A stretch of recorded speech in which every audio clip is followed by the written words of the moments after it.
Leave Billified a voicemail anytime on the Victor Chrysler Dodge Jeep Ram line at 585-206-8866. Hey, I got you there, Billy, as far as, oh, hey, by the way. I got you there as far as, we're not hunting or gathering, and I know what you were going to, but my whole thing is, I was going to say is, yes, we are hunting and gathering, but most people are not hunters and gatherers anymore. They just, some people just pull up to Walmart and they load their car. But there's still plenty of farmers and everybody out there feeding us. So, yeah, we still have hunters and gatherers. Boy, I surely took a long way to get there, didn't I? But anyways, I get your point. Shalom alaikum. Or shalom alama. Ding dong. I said, mind if we dance with the old date? And be sure to like and subscribe to Billified wherever you get your podcast. I love all the listeners, Danny. I love them all. I love them all. Great stuff. What is that? He was hysterical. What is that? 585-206-8866. Yeah, the gathering part we got down, man. A message anytime you want. All right, I found the piece from Snoop Dogg. Okay. I found the Snoop Dogg piece, and let me see if I. Now they're at it. I'm assuming it's a church because it says "Praise Him Anyway" is what it's called. Praise Him Anyway. So let's see if we can get this audio here to play. Keep a man happy for 45 years. 45. How do you keep a man happy? Tell him. She gets up. She has the mic in her hand. I don't know if you heard it. No. All right, I stepped on it. Hang on. The place goes crazy. All right, let me try to see again. Pound. How you keep a man happy for 45 years? Listen closely.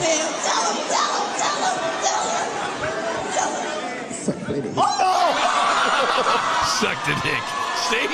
I didn't lie to you. Did you hear it? Yeah. And it went out throughout but she went to whisper it. She whispered it, but she had a mic in her hand. I forget. The woman got up with a mic in her hand, and she didn't realize. And the whole place, you hear the place just go, suck the dick. Wow. Oh, that's funny. So something kind of scary was all over the news, and I wanted to go look a little further into this.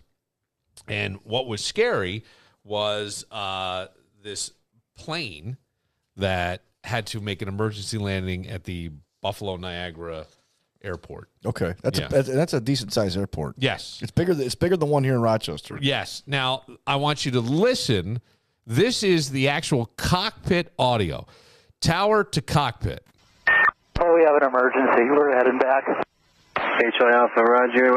Proceed inbound for runway 32 if you'd like, or 23, your choice. When able, if you could say the nature of it. We lost our rear door. That's the moment the pilot of a small airplane flying over Cheektowaga knew there was trouble and declared an emergency landing.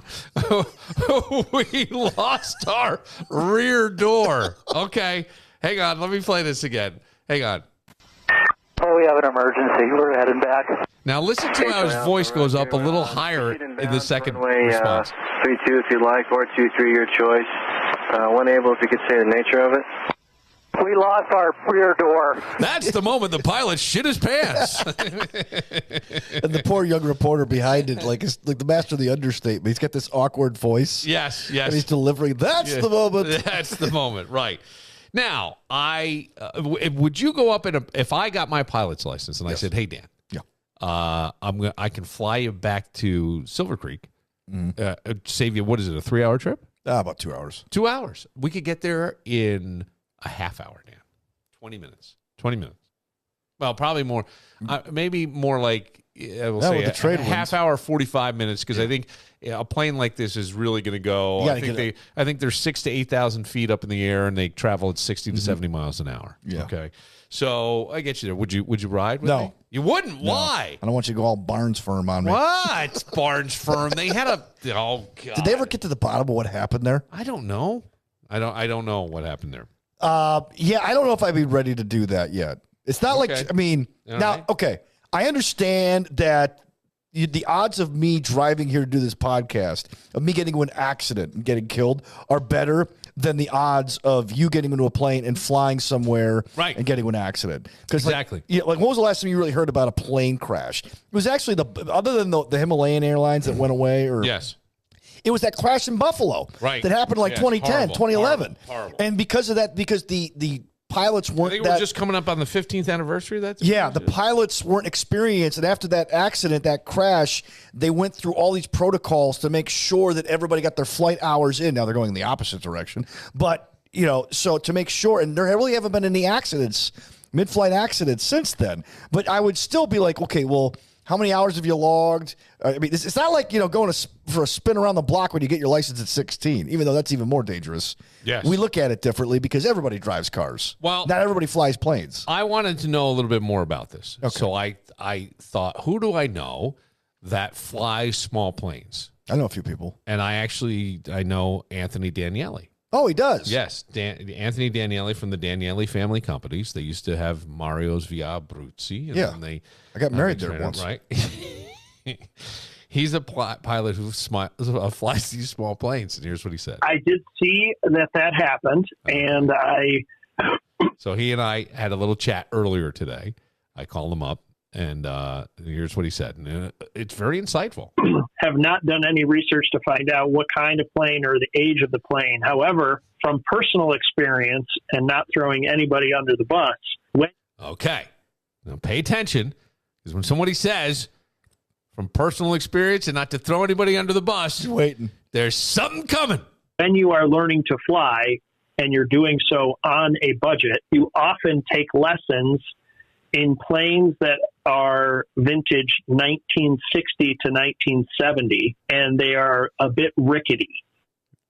Okay. Yeah, and I would believe that to be true, right? You get these planes, and listen to what he says. Now, they fly, the wings are on and the engine works, and there's, it's like owning a Volvo. If you do all the maintenance on it, it lasts for 100 years.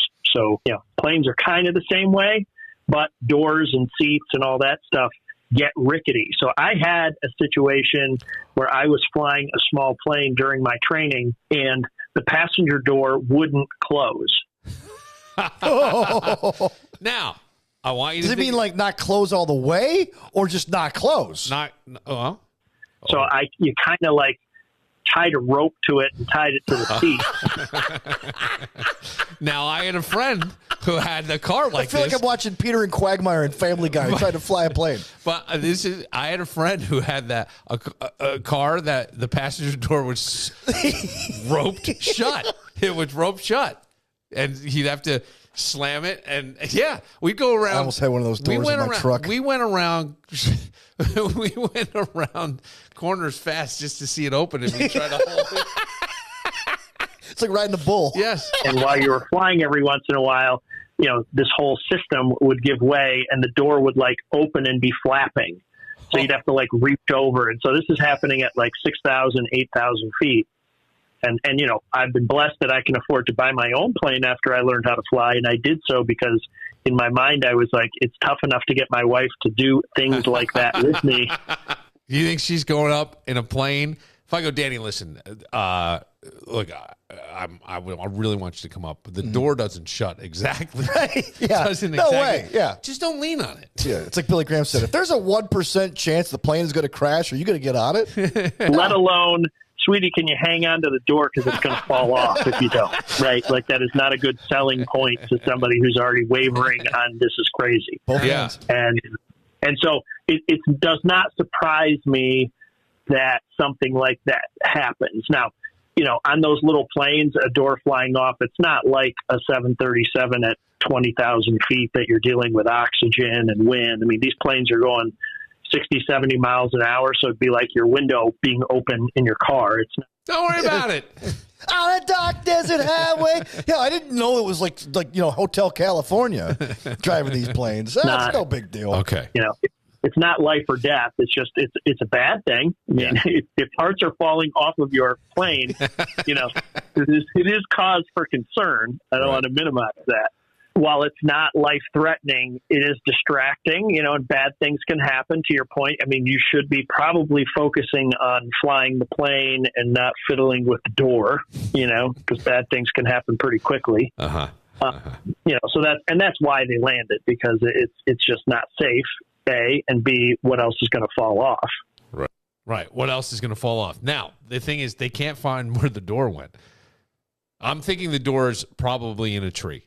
Oh, yeah. It's or probably, maybe it's on the top of somebody's barn. It could. I mean, I would think even with that force, you would come all the way through it. Yeah, tear through a roof, because wouldn't tear through a tree though. Well, a tree, it may break a couple branches, but it stops somewhere. You know what I'm saying? Like Plinko. Okay. You know what I'm saying? You can earn $45,000. Like Plinko. But I know the police up in the Cheektowaga area scoured a park, and they looked there. They can't find the door. No. They can't find the door. But I do think that this is just probably an older plane. No one's hurt. You're not getting sucked out. Yeah. It's not. Yeah. It's not like the kid. It's not like the kid on the Alaskan airline flight that had his shirt sucked off. Yeah. Right, because he was sitting at the door for that. That's a little different, folks. That's a little different. Are you the stripper? But it's still scary, right? Yeah. Yeah. Now, a little bit. If you were up in a plane like that, if someone had convinced you, would you go up again if something like that happened? It would take a long time. Well, actually, you know what? I think I might. Here's why. What are the odds going to happen twice? Well, I like the way you're thinking. I'm a big numbers guy, Billy. No, we had the guy who was part of the flight that landed in the Hudson. He went to Hilton High School. He was in here. Were you here that day? Yeah, I was here that day. And remember, he said one guy just went. I sat next to Clint Eastwood during lunch. Yeah. When we taped Sully. But when he said on the actual flight, one guy just went back, rebooked. He goes, I got to get home. Yeah. And he's like, well, it's funny. Hey, I'm not going to be able to make the 7. Yeah. But you think I can make the 9? Everybody else was like waiting. They wanted to catch their breath, go to the hotel. This guy's like, fuck it, man. Let me just go. And because the odds are ridiculous that this is going to happen twice. Thank you. That's it. Yes. Now, however, we do know 3 different, if you could call the third guy a celebrity, 3 well-known people who have died in the last 5 years in aviation accidents. I mentioned one of them. Yeah. Okay, that former attorney. No, it's the other guy. Oh, Barnes. His former Barnes. There's a conspiracy theory behind that, too. Yeah, okay, it's a joke. Kobe Bryant in a helicopter. Yeah. Okay. And on a day where they told everybody, don't fly your helicopters in L.A., as if they have to make an announcement for something like that. Yes. And then you had the dude, Dr. Wortman, the abortion doctor. But that was a homemade plane. But it doesn't matter, though. That was a homemade ultralight. Yeah. I'm not trusting you to build me a fucking chair. I'm going to put a plane. I don't blame you. I wouldn't trust me either to build a chair. But, I guess, my point is that maybe we should just leave flying to the professionals.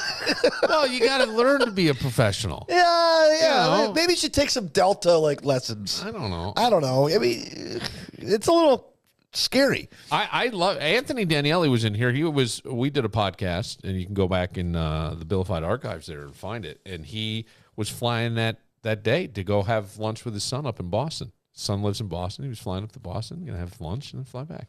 Wasn't there somebody locally who flew to Canandaigua and back from Boston or something like that just to have lunch? I thought somebody relatively famous. I know that once the Wegmans flew out to a restaurant in Utah. That's what it was. Yeah, okay. They did. I heard that from the guy who was their head chef, and it was the restaurant my cousin got married at. Oh, okay. Yeah, so, when was this would be a fear. When was the last?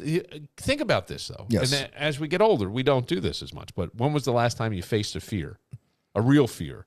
I'm not sure. I always uncertainty. You mean because I've been to the emergency room twice in the last 3 years. Once I thought I had a stroke, and the second time I thought I had a heart attack. And both times, it was silly, stupid. I didn't want to go to the ER. It was gas. My brother-in-law, who's a doctor, convinced me to go to the ER. Yes, you're presenting all these symptoms. Crying. You're presenting symptoms. Yeah, I thought I was having a stroke though. Turns out it was a complex migraine. Yeah. Those. You thought you were going to die. Yeah. Did you think you were going to die? Well, I fell asleep standing up. Yeah, I had a feeling something was going to happen. Then I get to the ER, and all of a sudden I feel fine now. Yeah. Then they poke you and prod you and give you all kinds of tests. I don't know that in terms of facing fears and stuff. I don't. I'm not sure. I guess driving. I don't know. I almost told my boss to F off the other day. That was kind of facing a fear. I mean, I went toe to toe with him, but I said not in a fighting sense, but in a way Come on, man. Really? You're going to break my balls over this when you got 7 other people who don't do crap? I've had moments in water where I've gotten caught in like swirls, whitewater rafting, or tubing. I could see that. It was actually tubing in the Esopus in Woodstock, and I wound up stranded on a rock, and I wasn't sure I was going to get off. I've been in the ocean where I just got completely disoriented, dumped on my head, coming back up, thinking I'm up, and I'm not. Another wave, and I could see that. Yeah, I've had moments. Getting disoriented is a very scary feeling. I had a moment in a lazy river. This is true. One of those lazy rivers that you would float around in, and I'm swimming, and so every once in a while it would come up to, it would divide. The river. It was almost like a man-made little divider in there. And on one side, it moved fast. It picked up a little speed. And on the other side, it stayed the lazy river. And then they joined on the other side. So I start swimming.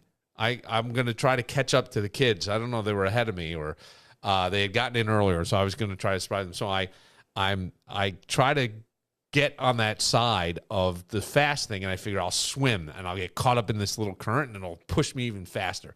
I start swimming. Well, I don't get the current exactly right. My eyes are closed, and I swim, boom, head on into the whatever the divider was. I come up. I've got blood coming out of my thing. I'm dizzy. I slip. Probably concussed. I slipped. I don't think I was concussed, but I slipped then because I didn't get my footing in the water. And I thought, holy shit! If I drown in a fucking lazy river, how funny is that going to be? That's local wiseacre Bill Moran found dead in lazy river. I couldn't believe his last words were, "Hey, watch this." It's so stupid. My mother got struck by lightning once. What? Yes. Come on. A couple days before the 4th of July. Wow. Yeah. She's electric. She's fine. Woogie, woogie, woogie. But she goes, oh, yeah. I guess like if you get struck by lightning once, you're more prone to be struck by lightning. I don't know how true that is. Yeah. So we got to watch her. I thought lightning didn't strike twice. I don't know. People have been hit by more than once. When you say struck, did it hit the ground and come back out? Yeah. Up her ass? It hit a tree, basically, and came in through the ground. Yeah. And then she was in that path. Yeah, and she got... Wow. She flew back about 5-6 feet. What was she doing outside? She was just gardening. Oh, and this was just a freak. They were getting ready for a 4th of July party that they usually have. Yeah. And she was setting stuff up around the garden, and all of a sudden, boom! Like they hit. Like now, my mother and my stepdad live on this cool like bungalow overlooking the lake, right? Okay. So it's like a cliff. This was what year was this? This is 2017. Oh my gosh, this is recently. Oh yeah. So this cliff overlooks like the beach. So she has like literally a cliff, and then you can walk down to the beach underneath. Yeah. It's really cool. And there's these trees that kind of overhang and stuff, but these trees are tall. Yeah. Like they're right off the lake, and then just like there's a storm coming in, and boom, zapped her. Wow. Yeah. Still here to tell it. Well, that's a good thing. Struck by lightning, won't get vaccinated. We'll take a... That killed everything. Don't worry about it. No germs. We'll take a moment. We'll talk some Super Bowl stuff, but I don't know. Football essentially ended, right? Yeah. So we look forward to baseball. And we're just skipping basketball altogether. I don't know if anybody saw Dan Mason as Mick Jagger. Oh no! In the 50-degree guarantee. Oh, did he? Yes, we will let you hear some of the piece. It's a 2-minute piece, and we'll let you hear some of it, and then we will call Mace and find out a little bit more about. Is he gonna do a British accent for us? Well, you decide whether or not he did a good spikes, job. I got Mitzi, and we're gonna have a 50-degree guarantee. We will get to that. I will strut next at home plate. But first.